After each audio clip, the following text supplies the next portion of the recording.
This is all about being curious about cultures through project work. Are you ready to start, Sarah? Are you I'm ready? ready. We are going to start by exploring the magic of a curious mind and what happens in our brains when we're curious. Okay? Huh? Okay, Ah. So sounds good. I have a little experiment for you, Sarah. Are you up for doing it? Is it going to be painful? No. All right, then yeah, I'm up for it. I'm up for Okay. All right. So it. participants in the chat box, you can do this as well. You can join in. What's going to happen is I'm going to show you 3 images. Okay. And you need to rate how confident you are that you know what this image is of. Okay, you don't say what the image is. You kind of say, oh, I'm either 1, like no idea, no idea whatsoever, or number 5, I got it, I think I know what it is.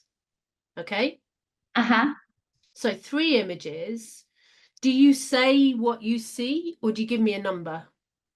I don't say what I see, I give you a number. Yeah, super. And one is I really don't have a clue what this is. 5. I'm really sure what this is. Super. Are you ready for the first image? Yeah, let's take a look. Okay. Okay. Okay. All right. I'm starting low. I think I'm a 1. I think I'm a For 1 for 1, this. yeah, What there's what are the participants saying? mostly ones, some 2s, 1 3. Oh, Yeah, 3, huh? yeah, Okay. yeah. Okay, all right. Yeah, lots of 1s. Okay, what about this one? All right, I'm a 5. Ooh, I'm a 5 on this. okay, all What have right. we got? What have we got? Got 5s, 4s, 3s. Yeah, a bit Oh, higher, for sure. yeah. We're more confident with this one. All right, and the last one. Ooh, okay. I I Yeah. am I'm off the scale with this one. I think I'm a zero point 0.5. A 0.5. Yeah, I've got no idea. Actually, there's 1s, there's even like 4s and 3s here as well. Really? Yeah, but mainly 1, mainly 1. Okay. Okay. Okay. Now, excuse me, this actually relates to an article that was published in August this year in the Journal of Neuroscience, and it's highlighting some research carried out by a team at Columbia University in the US. The research team gave a group of 32 volunteers a set of images, just like the ones we've just looked at. So some being really distorted, like this one, and some not so much, like the one before. And they were asked to rate their confidence and curiosity about each. Okay. Hmm. And what the team did, the research team, was using imaging scans to show activity in the different regions of the brain while they were doing this. And it's quite interesting because they found that the lower confidence in recognizing the images leads to higher curiosity, right? You want to know what it is. And the research reveals that we can actually see how the brain works when being curious. It's the first time that we've been able to do that. That's amazing because we can see the parts of the brain that actually light up Yeah, it when literally you're feeling does. curious, right? Totally. Okay. So one of the researchers said, right, that curiosity has deep biological origins. Our first use of curiosity was to explore the world to survive, right? As human beings. Whereas now, as we've evolved, we used it a lot more to find things out, right? And she goes on to say, curiosity drives exploration and creativity beyond survival needs. And just so you know, here are the answers to the images, right? Have a look. All right. Let's look. What's the first one? Ah, it's an empanada. Right? It's an Yeah. banana. All right. Okay. You thought you knew the second one. What do you Yeah. think it is? A diver, right? Scuba No. diver. The last one, I thought maybe it's a bird's eye view of a city. Let's have a Right. look. It's a Huh? London bus. It's a London bus. Yeah. Did anyone Exactly. in the chat box actually get what they were? Someone shots thought it was a shell for the first one. Yeah, makes sense. Yeah. Okay, does look like a shell. Well, this is really, really interesting. And you know, see, you gave me an experiment, so it would Yeah. only be fair if I give you an experiment back, All right. All right. All right. okay? In the name Yeah. of social justice. So, are you up for it? Are you ready for it? Yes. Yeah. Yeah. And participants, feel free to write your answers for this in the chat box as well. Okay. So I'm going to show you three questions. You don't need to answer the questions. Okay. Okay.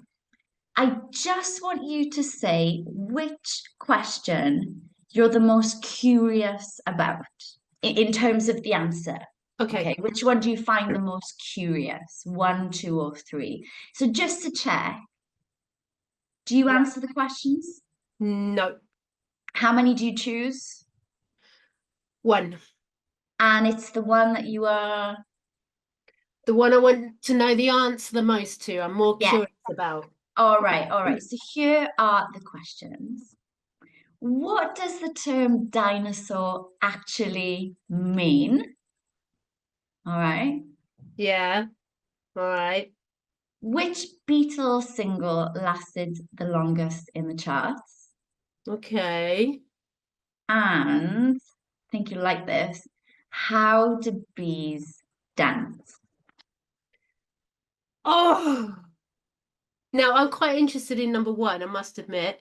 Yeah, Number two, gotta love the Beatles, but that, whatever.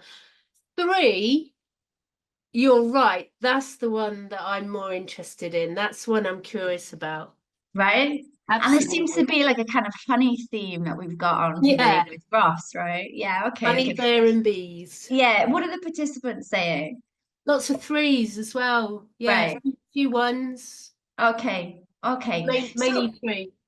So again, this is actual research that was carried out in 2022 by a team of psychologists from the University of California in the USA.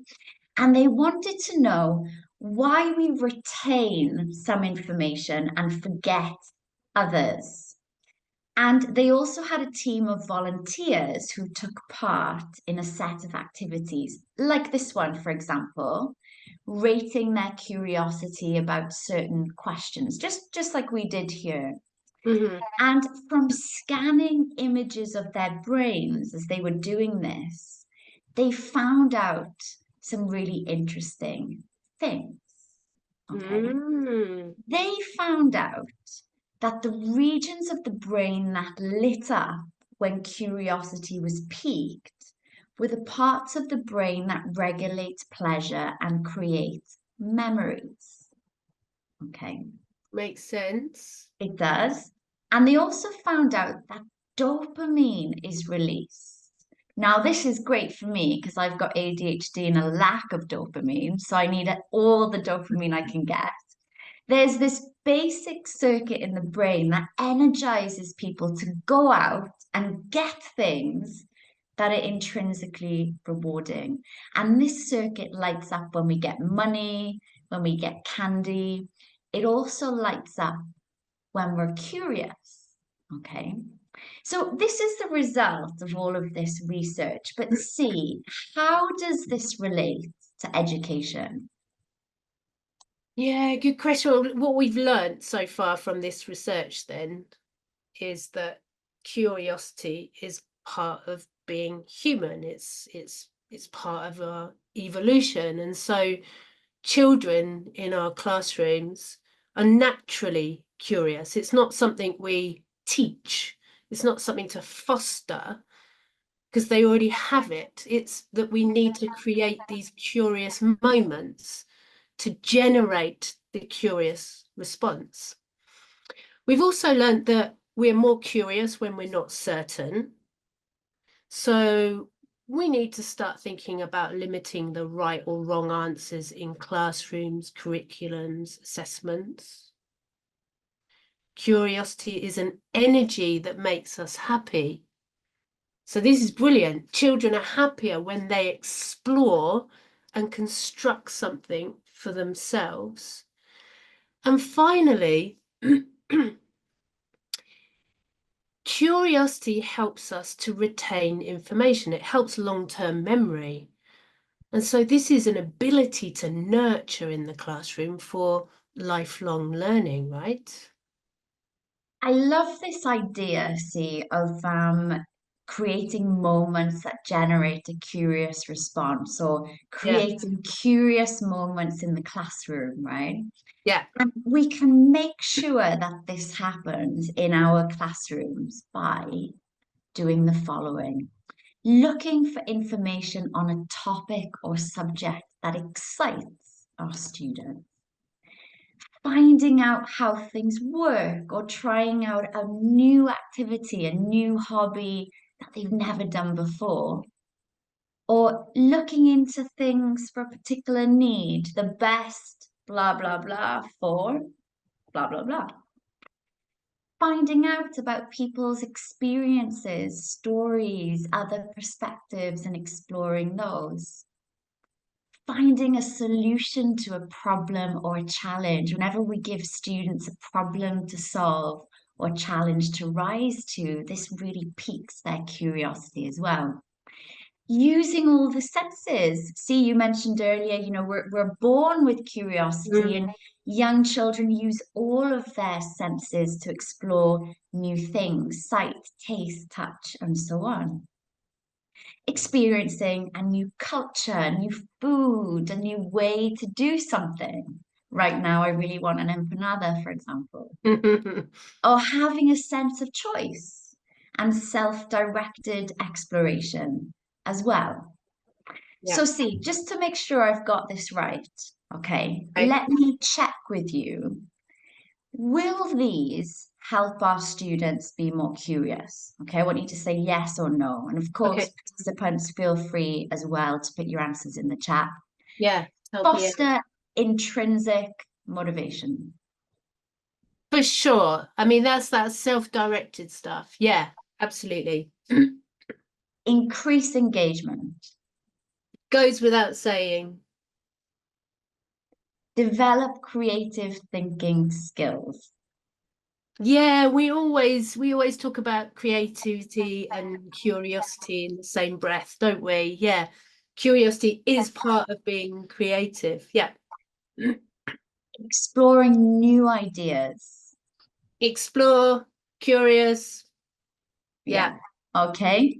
Support sustained student interest. Yeah, in order to do this and take time doing it, being curious about something for sure. Help intercultural communication and collaboration. Yeah, absolutely. Curious Uh, about other people and the way they do things, the other ways they work. Good. And then finally, building skills to help children adapt to a fast changing society. Yeah, yeah, because there's so much to be curious about. Yeah, Exactly. And we know that our lives are changing much more rapidly now than ever before, right? yeah. So these things will definitely help our students be more curious and create curious moments in class. And these are what happen in class, this list, when we engage our students in project-based work. Okay. Ah, Uh-huh. Now, when we refer to project-based work, we mean projects with a challenge for learners to explore over a series of lessons. Okay, so Yeah. these allow students to self-direct their own work and to then create their own final product, which showcases what they've explored, right? Yeah. Well, you know what? This takes me back to these images we started with here. It's a difficult question. Right. Perhaps you want the participants to help you with this, but these actually have something in common. Do you know what it is? Um,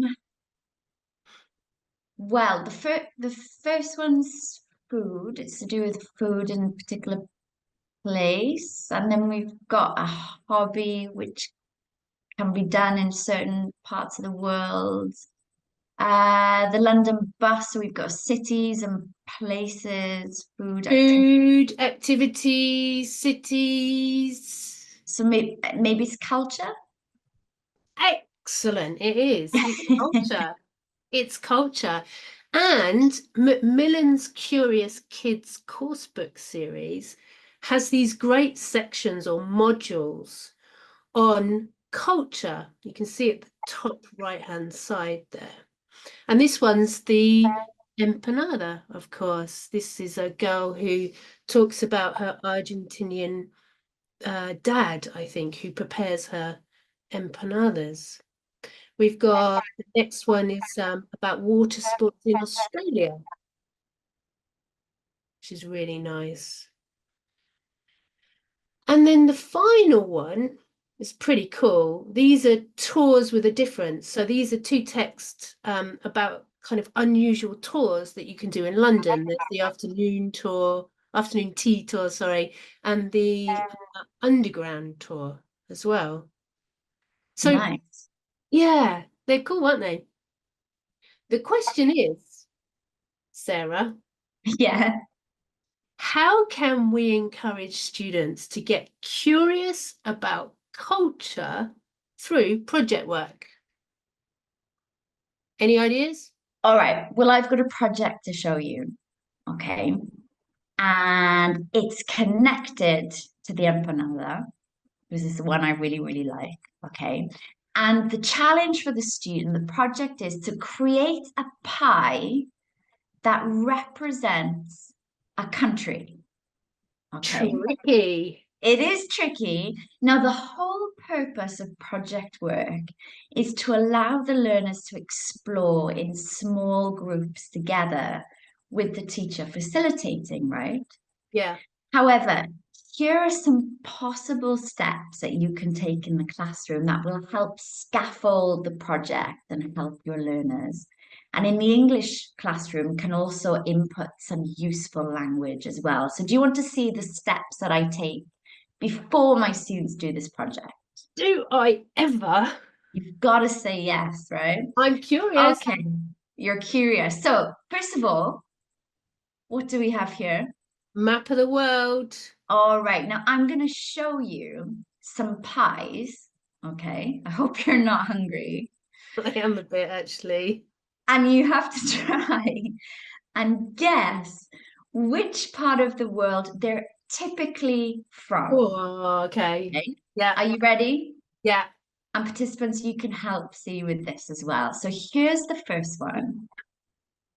I know this one. Yeah, This is from the UK. This is a Cornish pasty. you're absolutely right. Okay, Yeah. good. All right, what about this one? Oh, that could be anywhere in South America for me. I have no idea. Actually, I don't know what the participants are saying if they're helping you out Mm, here. Spanish, Mexican, Ukraine, Central Asia. It's Oh, actually, these are meat pies from Nigeria, nice. and I really want to try them. Me too. Okay, what about this one? Ah, I've had this. Yeah, this is sweet, isn't it? It's not Uh-huh. savory. This is Yeah, from Ecuador. yeah, good. That's right, and they're called empanadas de viento. Mm. Okay, what about these ones? Dumplings. They could be anywhere across Asia. I would say China. Yeah. All right, China. let's go to maybe typically, yeah. All Typically. right. And Oh, yeah, these are my favorite samosas. Typically good. India. All right, here we go. Good. So next, we give our students an envelope each, like this, right?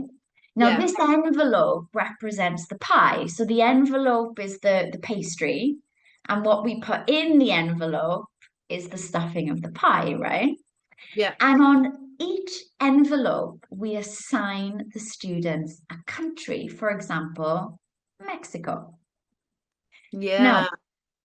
we can then brainstorm some questions that we'd like to know about our country that we've been assigned, right? It's really important that these questions come from the students themselves, right? So, Mhm. for example, my students were asking, well, what important festivals do they celebrate? What languages do they speak? What kinds of animals and birds do they have? You might need to teach a little bit of language here. Yeah. Then the students go off and find out the answers to their questions. It's not the teacher's questions, but their questions, and create their pie with images, drawings, text, whatever they want, put them in the envelope, and then they present it to their partner or to their class and tell each other a little bit about the culture that they learned. Oh, look at that.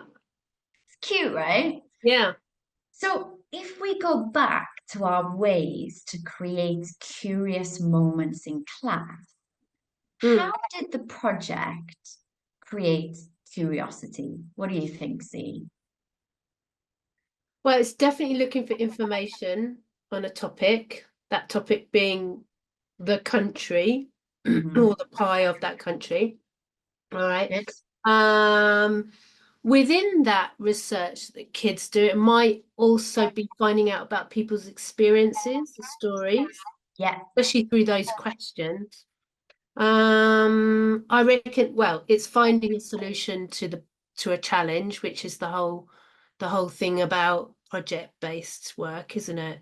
Um, I think even though we're not really tasting the food, we are experiencing new food as best we can without actually all traveling to go there, and culture too. And eight is kind of, that goes hand in hand with project work as well, having a sense of choice and self-directed exploration. So they go off and they do their own work. right. Yeah, good. Okay, so see, Yeah, do you have an idea for a project that explores cultures and gets students to be curious? I do actually. Yeah, Can we I see it? do. Yeah, I'll show you. It comes from the London bus, Mm-hmm. okay, and the tours. And what we have to do is design a sensory tour of a city in the world that you haven't visited. Haven't visited. Yeah, All right. right. Tricky. Challenging. So again, we need to let students take this where they want to take it. But I'm going to show you some possible steps to help facilitate this and give the students ideas and places to go and language needed as well to help them carry this out. So let me introduce you to my dog Milu. Hey, Milu. Milu is one of my three dogs from Athens. There's Milu. And what we do is we get the kids to find something like this. It could be a character that they've they've drawn. It could be a favorite toy, picture of their pet. And they take photos of this, in my case, Milu, in places where they live. Okay. And the idea is that they have to also think about the five senses as they're taking the photos. Okay. Mm-hmm. So this is what I've done. I don't live in a city. I live in the country out in Portugal. Anyone here from Portugal? Hello. All right. So I'm going to show you. I've got four pictures here where Mila was, right? I'm going to show you a picture and ask you a question about each one, okay? Okay. All right, this is my first picture. Yeah. The question is, what do you hear? I hear oh well, I hear the sound of the stream, the river, the water gushing. Maybe I hear the sound of birds singing. I know Milu likes playing in water, so I can hear her Does. splashing around. Nice. All right. Here's the next one. What do you see?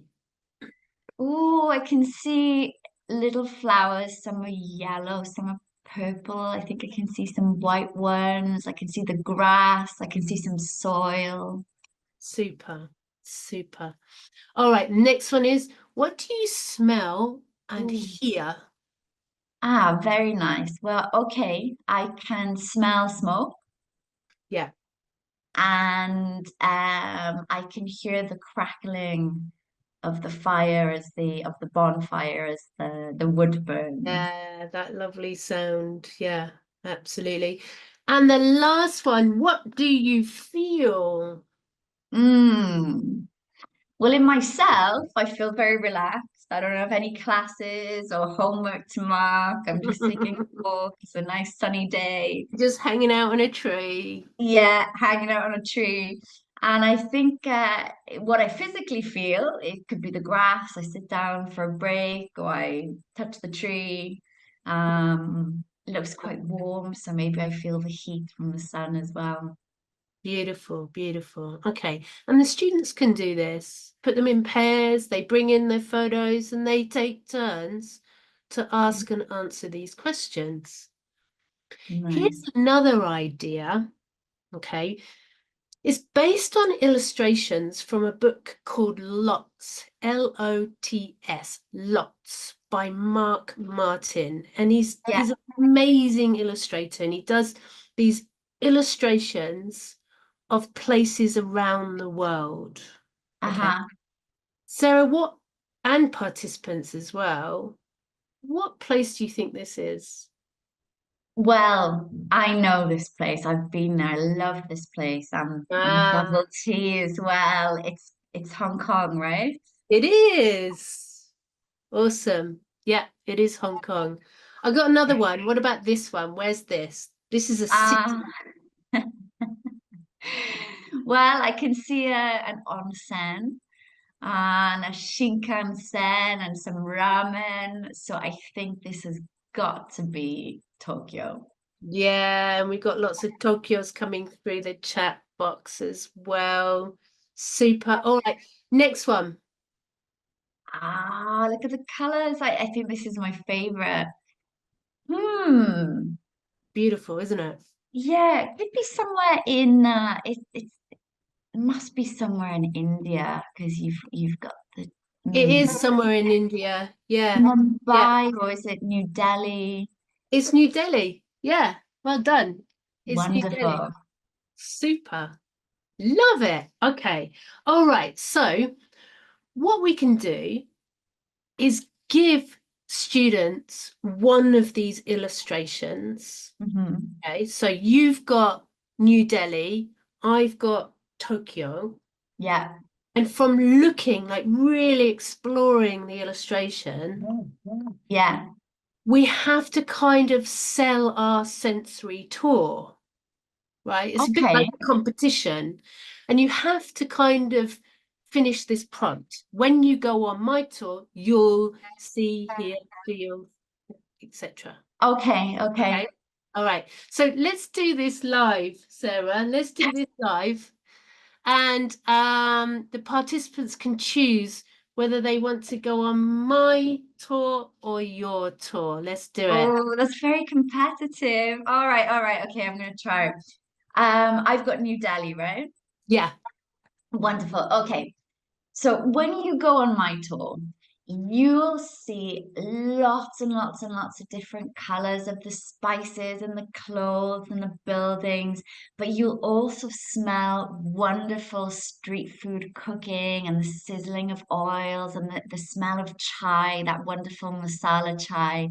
And you're gonna hear lots of people talking, but also these bangles jangling, maybe Mm. people singing, maybe the Okay, sound of all right, temples. okay, I'm finished. I'm not okay. finished. Now, when you go on my tour, That you'll sounds hear bad. the blip, blip, blip of phones and be pushed and through all the chaos of the pedestrians going to work. You'll smell the bowls of ramen.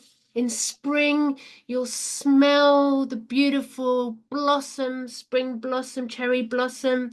You'll see all these beautiful pink flowers. You can go to onsens, the hot springs. You can All feel right, all right, hot all right, all water. right. And- ah, I'm gonna stop you there. Okay, okay. It's the moment. Whose yeah. tour would you prefer to go on? See what they say. Yeah, both. Both. I love that. See, See. see. Ah. Oh, Oh, between and betwixt both Tokyo. I think it's a draw. I Is think it? Do you it's a draw. think? Do you Yeah, think? I love how people have been very both both are were very very convincing. convincing. Thank you. Yeah, that's a lovely teacher comment, isn't it? Both were Yeah, very yeah, yeah, yeah, convincing. Well done. absolutely.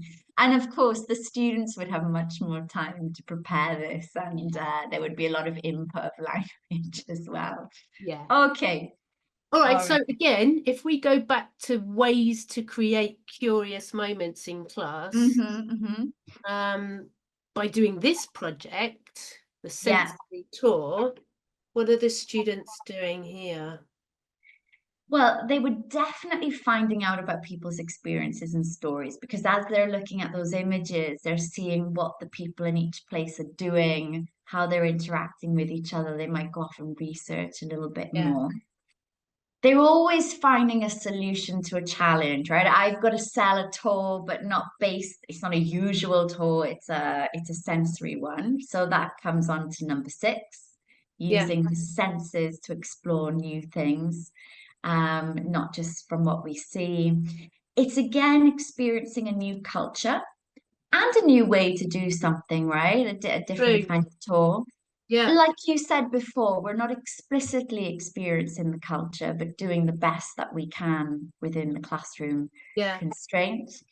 And also, as with any project, having a sense of choice and self-directed exploration because the students can choose what to focus on when they sell their tool. absolutely, absolutely. And in a project-based classroom, we need to facilitate learning while allowing our students to have these curious moments. So we need to let children get carried away, get carried away in things they're interested in. And we've got to try not to impose our own agenda and let them explore and wonder and imagine. And we need to give them time to do that. And that's why project work is so good for this, because it's over a series of lessons rather than kind of rushing to the end of one.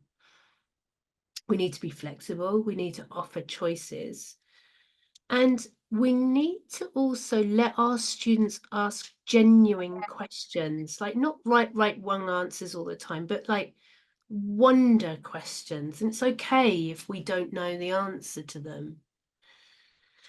And I guess this leaves me to finish with Albert Einstein, who said, curiosity is a delicate little plant which, aside from stimulation, stands mainly in need of freedom. All right. And if you are curious about the resources that we consulted when we put this session together, here is a list of really fantastic studies. I would really encourage you all to go and check some of these out if you've got time. And finally, that leaves us to say thank you. Thank you for such active participation in the chat box. Yeah, Thank you for attending, and thank you once again to Macmillan for having us back. If you're interested in what we do, you can visit our website, www.electronics.com, and you can also find us I wouldn't say everywhere. We're not everywhere. Most places. We're in most places. We're on social media, so you can also reach out to us there.